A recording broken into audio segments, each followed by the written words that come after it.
ሰላም ጤና ይስጥልኝ ውድ የሁለተኛ ክፍል ተማሪዎች፣ ይህ የሂሳብ ትምህርት ነው ከማሜ ማትስ ዩቲዩብ በመምህር መሐመድ ቀጥታ የሚቀርብላችሁ ይሆናል።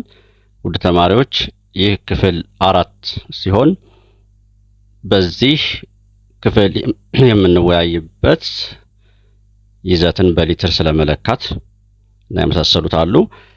ከዚህ ቀደም በክፍል 3 ካየናቸው መወያያ ውስጥ እንደ ክለሳ ይህን መልመጃ በማየት እንግዲህ ስለ ክብደት ወይም መጠነ ቁስ አይተን ነበረ እና መጠነ ቁስ ማለት የአንድ ቁስ የተሰራበት ነገር ክምችት ማለት እንደሆነና መጠነ ቁስን በክፍል 2ም እንዳየነው በተመሳሳይ ዩኒት ወይም መለኪያ ከሆነ መደመርና መቀነስ እንደምንችል አይተናል።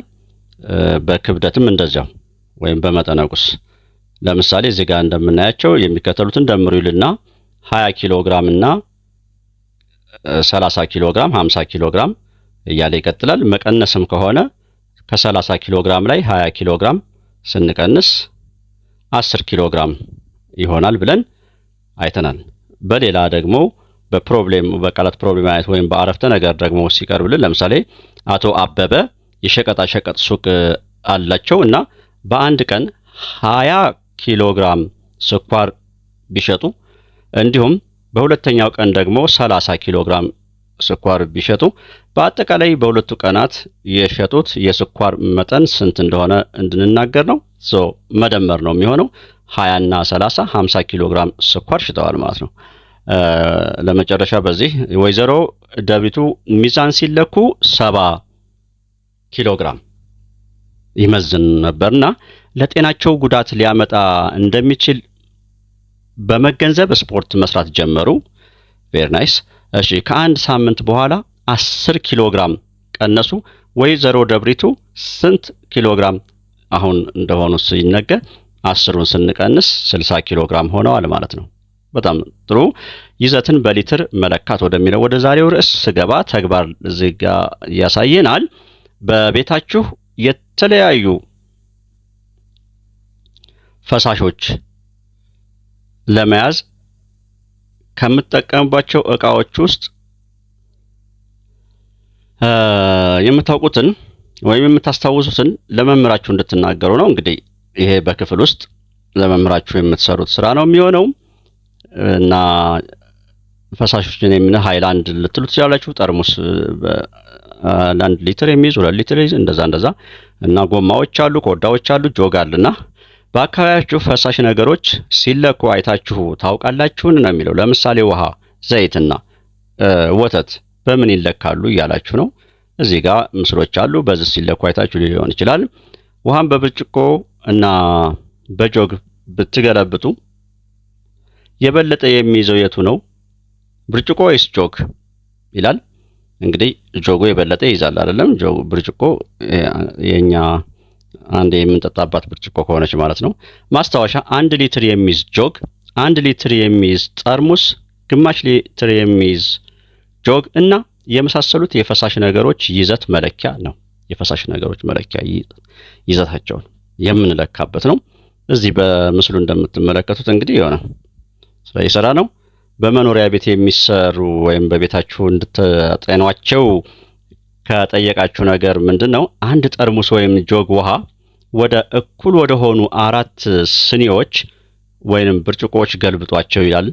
በአራቱ ስኒዎች የነበረው ውሃ ወደ ጠርሙሱ እንደገና ገልብጡ። አሁን ጠርሙሱ ይሞላል ወይንስ ይጎድላል? ሙከራ አረጋግጡ ነው የሚለው እና አንድ ጠርሙስ ወይንም ጆግ ውሃ ወደ እኩል እዛ ውስጥ የነበረውን ማለት ነው እንግዲህ ሲፋሰስ ሊጎል ይችላል። መልሰን ስንመልሰው 4 ብርጭቆ ውስጥ አድርጋችሁት ከሆነ በ1 ሊትር ውሃ ውስጥ ያለን ውሃ ብርጭቆ ላይ ስታደርጉ በ4 ብርጭቆዎች ወይም በስኒዎች ላይ አድርጋችሁት ሊሆን ይችላል። እንደገና ስትመልሱት ይጎላል ወይ ነው የሚላችሁ። ምንም ካልተፋሰሰ አሁን እዚህ ጋር ሊያስተምር የፈለገው ይመስለኛል ጎደለ ካል መልሰን ስንመልሰው ጎደለ ካል ያው ፈሷል ማለት ነው። የት ገባ ነው? በመፍሰስ ጎሏል ነው። እኩል ናቸው ካልን ደግሞ ምን ያስተምራል? እዚህ ጋር እኩል ከሆኑ ደግሞ 1 ሊትር ስንት ብርጭቆ እንደሆነ ወይም ስንት ስኒ እንደሆነ ሊያሳየን ፈልጓል ማለት ነው። አንድ ጆግ 2 ሊትር ውሃ ቢይዝ አንድ ጆግ 2 ሊትር ውሃ ቢይዝ እና 20 ሊትር የሚይዝ ጀሪካን ላይ ውሃ ለመሙላት ብንፈልግ ምን ያህል ጆግ ውሃ ያስፈልጋል ነው የሚለው። እና 20 ሊትር ነው አይደለ የሚይዘው እንትኑ የጀሪካኑ። ስለዚህ አንድ ጆግ ስንት ሊትር ነው የሚይዘው? 2። ስለዚህ አንዴ ወደዚህ ስንሰፍር 2 ሊትር አስገባን ማለት ነው። 20 ሊትር የሚይዝ ነው ያለን። እዚህ ጋር 25 የምትላለች። አሁን እኛ እሺ የራሳችን አንድ እዚህ ጋር ቢኖረን ብለን እናስብና 20 ሊትር ነው የሚይዘው እና አንዴ ስናፈስ በጆግ ስናንቆረቆር ወደዚህ ስናስገባ 2፣ እንደገና ስንደግም 4፣ እንደገና ስንደግም 8 እያለ ይሄዳል። ስንት ጆግ ይሄን አይሞላ? 10 ጆግ ይሞላዋል ማለት ነው። አንድ ጀሪካን ስንት ሊትር ውሃ እንደሚይዝ በቤታችሁ ቤተሰቦቻችሁን ጠይቁ። እሱ እንግዲህ 20 ሊትር የሚይዝ አለ፣ 25 ሊትር የሚይዝ አለ። እሺ አንድ በርሜል ውሃ ለመሙላት ስንት ጀሪካን ውሃ ያስፈልጋል? በርሜል ያው የተለያየ በርሜሎች ስላሉ አሁን እዚህ ጋር በቀረበልን ስናል አሁን ይሄ 100 ሊትር የሚይዝ አለን። አንዷ ጀሪካን ደግሞ 25 ሊትር። ስለዚህ አንዴ ወደዚህ ስናስገባ 25፣ እንደገና ስንደግም 50፣ እንደገና ስንደግም 75፣ እንደገና ስንደግም 100፣ 4 ጀሪካን ይዛል ማለት ነው። ስንቱ? 100።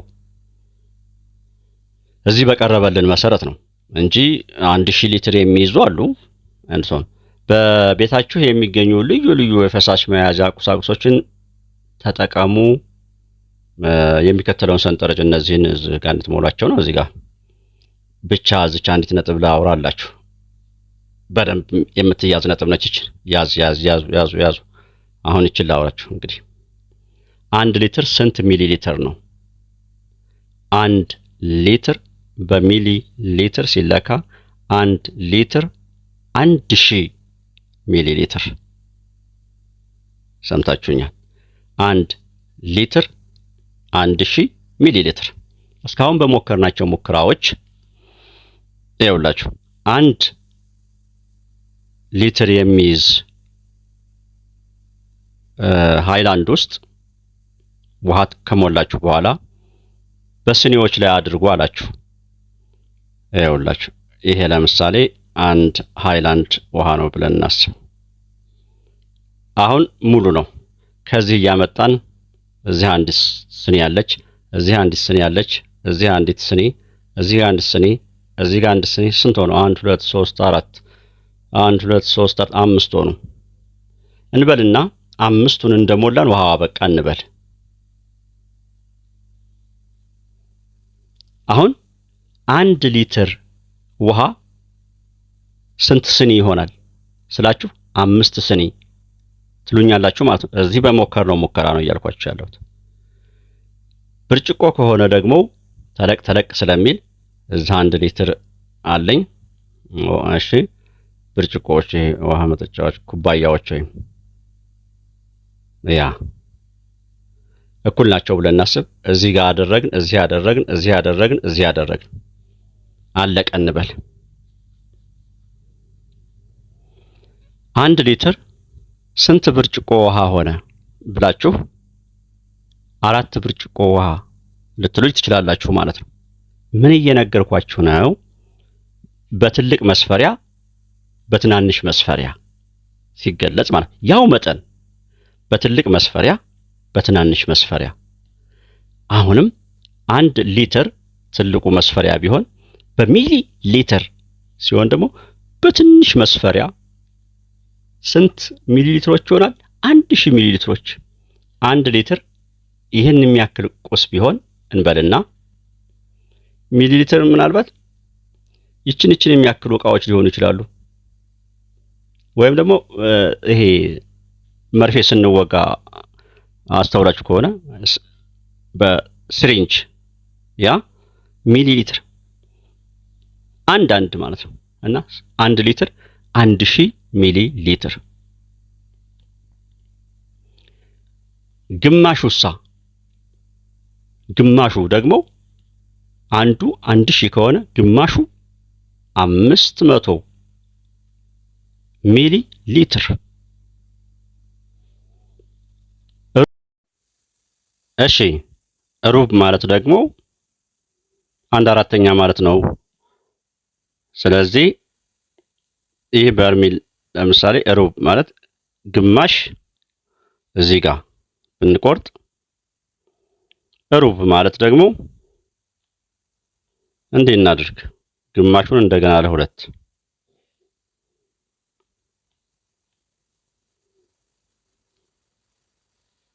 ያው ይሄንኛውን ግማሽ ደግሞ እንደገና ለሁለት። ስለዚህ አንድ ክፋይ አለ እዚህ፣ አንድ ክፋይ አለ እዚህ፣ አንድ ክፋይ ደግሞ አንድ ክፋይ፣ አንድ ነገር ለአራት ከፍለን አንዱ እጅ ሩብ ይባላል። 1000 ነበር ሙሉ 1000 ሚሊ ሊትር። ግማሽ ሲሆን 500 ከሆነ ግማሽ ሲሆን እንደገና ይሄ ደግሞ 500 ግማሽ ሲሆን 250 ይሆናል እያልን ነው።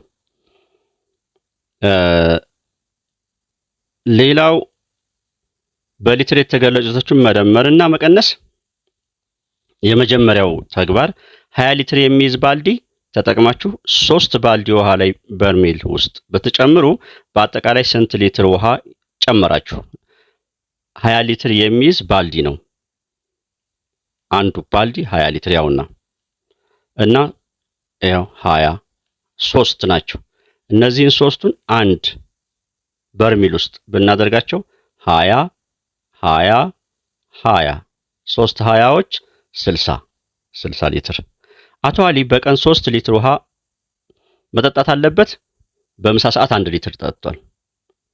ቢጠጣሽ በቀሩት ሰዓታት ውስጥ ስንት ሊትር መጠጣት አለበት? 3 ነው መጠጣት ያለበት በቀን አይደለም።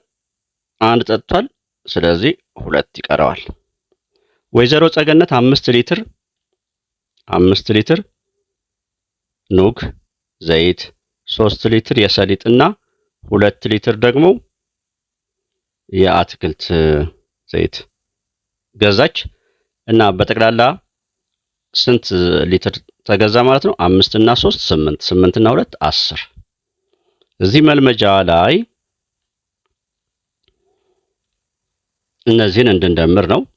ያው ቀላል ናቸው እነዚህ መደመር። ለምሳሌ 25 እና 10 35። እዚች ባዶ ላይ 35 ብለን እንሞላለን። እስኪ ሌሎቹ እናንተ ሙሉ ወላጆች እዚህ ጋር አግዟቸው። መደመር መቀነስ ላይ ደግሞ አንድ ብንሰራ ለምሳሌ 25 ሊትር የሚል አለ እዚህ ጋር 25 ሊትር ሲቀነስ 10 ሊትር 15 ሊትር ብለን እዚህ እንሞላለን። እዚህ ለምሳሌ ከ60 ላይ 60 ባዶ ይሆናል። ከ35 ላይ 15 ስንቀንስ 20 ይቀራል። ጀሚላ 15 ሊትር ውሃ ከቧንቧ ቀዳች። ከቀዳችው ውሃ ውስጥ 10 ሊትር የሚሆነውን ለምግብ ማብሰያ፣ ለልብስ እና ተጠቀመችበት። ኤኒዌይስ 10ሩን እና ስንት ቀራት? 15 ነበረ፣ 10 ተጠቀመች፣ 5 ቀራት። አቶ በቀለ በወር 20 ሊትር ውሃ ለመጠጥ እና ለምግብ ማብሰያ ቢጠቀሙ 15 ሊትር ደግሞ ለጓሮ አትክልት እንክብካቤ ቢጠቀሙ አቶ በቀለ በአጠቃላይ በወር ስንት ሊትር ይጠቀማሉ? ይህ መደመር ነው። 15 እና 20 35 ሊትር ይጠቀማሉ። ውድ ተማሪዎች ይህ እንግዲህ የምዕራፍ 6 ክፍል 4 ነው እስካሁን ስንወያይ ነው። ይህን ምዕራፍ ለመጨረስ የማጠቃለያ መልመጃ አለ። ይህንን በቀጣይ ክፍል ማለትም በክፍል 5 ይዤላችሁ ቀርባለሁ። ተማሪዎች ጠንክራችሁ አንብቡ። ወላጆችም ወይም ቤተሰብ አግዟቸው። ይህንንም እድል ስለፈጠራችሁላችሁና እጅግ እናመሰግናለን። ላይክ፣ ሼር፣ ሰብስክራይብ አድርጉ። ለጓደኛ ለዘመድ አጋሩ። ካያችሁ በኋላ ደግሞ ሰብስክራይብ ሳታደርጉ እያያችሁ ያላችሁ ሰብስክራይብ አድርጉ። መምህር መሐመድ ነኝ ከማሜ ማትስ። የሁልጊዜ ምርጫችሁ። ቻው።